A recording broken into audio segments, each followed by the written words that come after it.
Hi everyone, I'm Marion, I'm lead cancer support worker in Southampton. I'm just going to do a brief history of the cancer support worker and how it came about, and then I'm going to hand over to my two lovely colleagues here to really sort of set the scene and really talk about what they do day to day as cancer support workers, because I think that really brings it to life much more than me just telling you about the history of us. So in 2012, Macmillan Cancer Support commissioned the One-to-One project, and they were looking at different roles in the cancer pathway, and one of those roles was the cancer support worker. Now, today we know it as the cancer support worker, but throughout Wessex, our role was given different names, so you might know it as a care coordinator in different areas, but we'll come on to that a little bit later. So the pilot back in 2012, which seems a long time ago now, I guess it was, piloted 16 different sites in England, and Southampton was one of those sites. What happened is 3 cancer support workers were piloted, and mainly back then it was sort of for patients at the end of the pathway. So they're looking at supported self-management and patient-initiated follow-up, known in those days as patient-triggered follow-up. Today, though, cancer support workers are working right the way through the pathway, from diagnosis right the way through to the end of the pathway and beyond. So that's really how we sort of came about. We work in the teams, the cancer teams, in secondary care, and also in some areas in the community, and we work really closely with the cancer nurse specialists. And I think, you know, what Jane was saying earlier about not being able to do her clinic without Sally, as it happens, we really do work in a team, and it's all about a team and providing that support for patients affected by cancer, also their families and their carers. So in Southampton we now have 18 cancer support workers working over 17 different tumour sites, and in Wessex, and we're represented pretty well today from all over Wessex, we've got nearly 70 cancer support workers. So I think the pilot back in 2012 was pretty successful, and they're really integral part of teams now. So I'd like to hand over to my two lovely colleagues here, and they're going to talk about what they do on a day-to-day basis. Cool. Thank you. So my name's Sally. I'm the cancer care support worker for the colorectal team at UHS and have been for about 6 years. My role is very patient-facing. The roles vary in the hospital depending how their team like to use them. That suited me. It's what I really enjoy, and it suited my team. So I work very closely with my CNSs, which are the clinical nurse specialists. We have good trust, we have good support of each other, and together I think we deliver really, really good personalised care to all our colorectal cancer patients.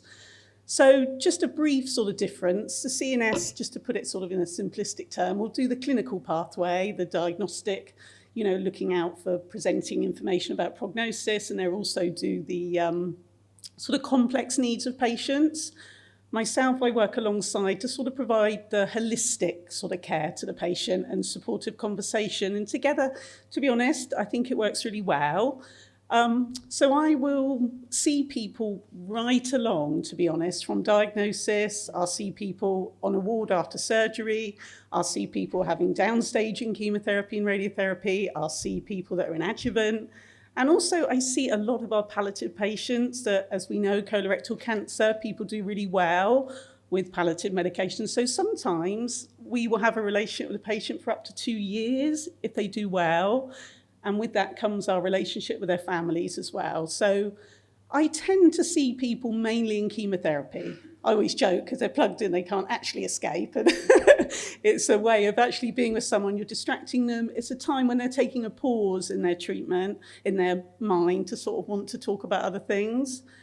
So not only do I bring supportive conversation myself to these people, I have really good links with community services that provide cancer support, and also within the hospital. So I work closely with Macmillan in the hospital, Maggie's. I work with Jane Scarth House. I work with all the exercise schemes in the region. I work with the Stop Smokings. I work with the CAB who do the financial. And together, we really make sure everyone's holistic needs are sort of met, really. And I really feel they are. And to be honest, for me, some of it is, and I hate to sort of dumb us down as a role, but it is that sort of familiarity. I will see people every time they're in treatment. I'll sit with them for half an hour, which I have time to do. And often it's not the cancer, if I'm honest. It's I'm worried about my mum who's got dementia, or my husband hasn't spoken about it, or I've only got my dog in my life and I don't want to leave him. Can you help me to prepare for when I leave and what's going to happen to him? It's those conversations, which I'm sure we all do anyway in our role. Sorry, I better stop talking now. Just one more thing. 3 years ago, I got asked to help set up Right By You. I don't know if anyone is familiar. It's a service that takes my role and a CNS and has taken it out into the community. So now I actually go to people's homes with this service. And this has been a big learning curve for me because I don't know about everyone else, but I only know secondary care and how it works. I know it inside out. I know my cancer inside out. I feel very confident. Now out in the community, I'm working with all cancers, which at first I thought, oh my God, I don't know anything about anything other than bowels. But actually, what has happened over the 3 years, I realise it's nothing to do with the cancer at all. You can get plenty of information and support if people need information about their pathway. You know, you can link back to CNSs, you can link to the consultants. All the issues are the same, depending, you know, it doesn't matter really. So I've grown in confidence in that. And also I knew nothing about primary care. I didn't know how GPs worked. I didn't know about the payment, QOFs. I didn't know how practice nurses work, district nurses. And what has been my saviour, if I will say, have been the roles that probably are out there today, social prescribers, pathway navigators, cancer care coordinators, because I've rung so many and said, I'm here in a home with someone in the community. I have no idea where to go with helping someone with a referral for physio, help with dementia, help with their diabetic review. And it's been great. And I tell you, I've been very grateful for everyone sort of connecting with me. And also for me to help them. They're like, we know nothing about chemotherapy. Can you help us get an appointment for someone? Can you maybe meet our patient? And slowly, it's been really nice to link up with everyone and for primary care to share their sort of information with me, and for me to sort of upskill people in cancer. Hi, my name's Yvonne. I'm a support worker for the breast care team at Princess Anne Hospital in Southampton. I can be asked at any time throughout a patient's treatment to contact them for holistic needs and signpost and a chat or whatever. But primarily I do look after PIFU patients. Patient-initiated follow-up happens when a patient has completed their treatment and the consultant does not really need to see that patient on a regular basis. So they will raise a request for the patient to go into PIFU. By giving the patient the lead on when or even if they need appointments going forward, this frees up clinic appointments for new, urgent, or any patients who do require those consultant appointments going forward in their treatment. A patient goes into PIFU for 5 years from diagnosis. So when we have a conversation with the patient, it will be a structured conversation to explain to them what PIFU means, and that is that for that 5 years they will be under the umbrella of the specialist nurses and the PIFU team, giving them access to medical and holistic support, which gives them confidence for their future care. We will also discuss their surveillance programmes and whether they know when their next mammogram is and just confirm that with them. We also discuss My Medical Record, which is the surveillance programme that we use at the UHS for our patients. They can, if they wish, be an IT user for this, which gives them access to their records, to the some test results, appointments, etc., but also gives them a direct messaging service to the specialist nurses. A big part of the conversation that we will have with the patient will be based around a holistic needs assessment. So rather than the tick box on the piece of paper, we actually have the conversation and we'll discuss how they are, what their support is like. Is there anything that they need help with, i.e. diet, exercise, smoking, drinking, referrals to counselling, that type of thing.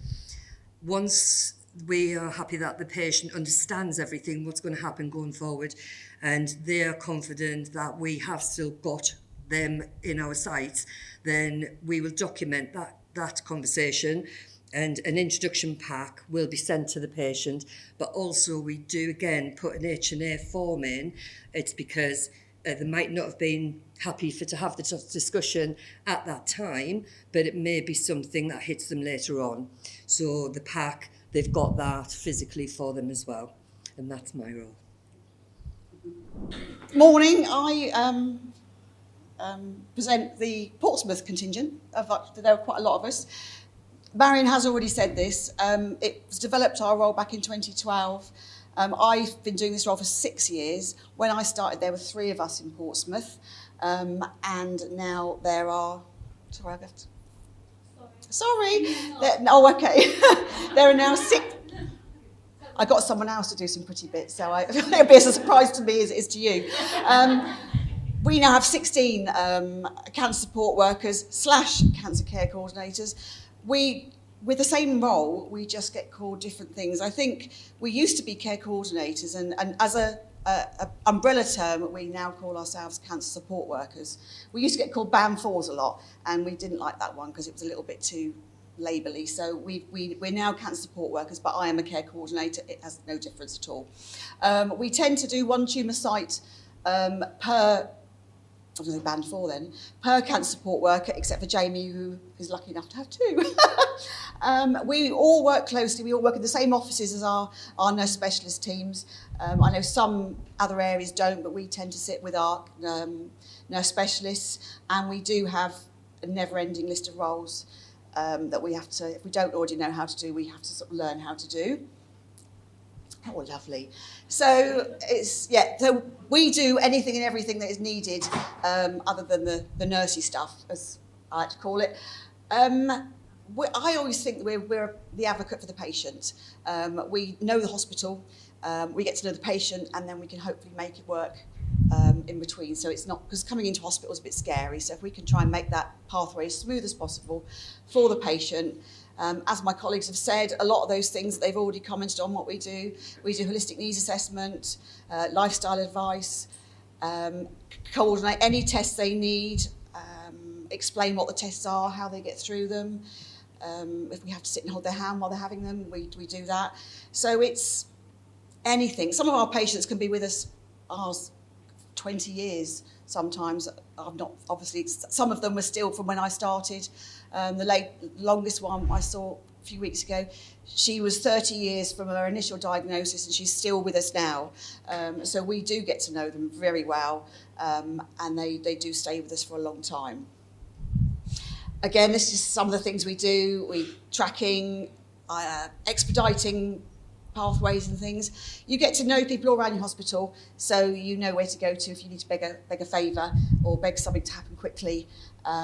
So yeah, make friends with everyone, and hopefully that'll pay back. Basically anything the patient needs, and that can be anything. As Marion said, it can be finding somewhere for the dog to go when they're in hospital. It can be whatever that patient needs. We'll go and find out how to do it, and often you just have to Google it and find out what you can do. So really anything. We're on the end of the phone, so the patients get to know us quite well. We're often the first port of call that the patient sees. And we do a bit of everything really. And we all work, and I'm sure you all do, but we all work as a really close team, not only with our team as in our tumour sites, we also do work really closely as our support workers. We do meet up regularly, monthly, and have get-togethers, so we make sure we're all supported. If anyone needs anything, often our first port of call will be the other support workers to see if they know the answer, and if not, then we'll find out the answer. But we do work really closely, and I think that teamwork is a hard job. Teamwork is really important. Okay, second part of my very quick talk. I'm also doing a project. I've been lucky enough to be able to be supported in this project by our lead cancer nurse and Wessex Cancer Alliance. It's something I've been interested in for a while. When patients finish treatment, finish active treatment, they tend to sometimes fall off a cliff. They get really, really anxious or really worried, or if they're on our active monitoring and they've got a cancer diagnosis but not treating them, they find that really hard to deal with psychologically. So that's the basic aim of my pathway. So what it's going to be for patients who've finished active treatment or on active monitoring, and it's also bridging that gap between secondary and primary. which at the moment is very separate, but hopefully with things like this, we'll be able to work more closely together, which would be fantastic. First aim is the bit about the end of treatment. Ensure that we work with people living with and beyond. As we know, lots of cancers now are curable, or they're certainly stay in remission for a very long length of time. And it's helping those patients to live with the diagnosis, rather than before it would be very different prognosis. Or our patients on active monitoring who are with us for years. So what I'm setting up is patients finish treatment, which is about 6 months in our case. Then we're going to have a nurse-led end of treatment clinic, which is what one of my CNSs will be running. And then we're going to have regular post-treatment workshops, which is my other CNS is going to be running. See, I'm just doing the organising, I'm not doing any of it really. To work with patients, to let them know what's available in the community, what's available from the social prescribers, if they even know they exist, to try and let them know what exists in their primary care in their community, so they can live better from a health point of view, diet, psychological, and to then help themselves as opposed to being reliant on us. So the second aim, as I've said, is improving that communication between us, secondary, and you guys, primary. Hopefully there are some here. So it's much easier for the patient to feel supported in primary care, so they get to know you guys as well as they know us, and they feel more comfortable to either email you or ring you and find out the answers to what they can have in the community. As I said earlier, when patients finish, they do struggle mentally and physically, and they find that their life isn't as it was before. It's a new way of living, hopefully sometimes better in a way because they're more appreciative, but it's trying to get that through to them and get them to self-manage with remote monitoring, with PIFU, things like that we're doing as well. And so they can come back into us, but then in the meantime, they can be looked after by primary until or if they have to come back to us. This is hopefully outcomes of the project: to educate and empower the patient to take a more involved role in their health and well-being through educating and informing them, and to improve communication between secondary and primary, to increase the confidence with us and with primary, so we can all support people with the cancer diagnosis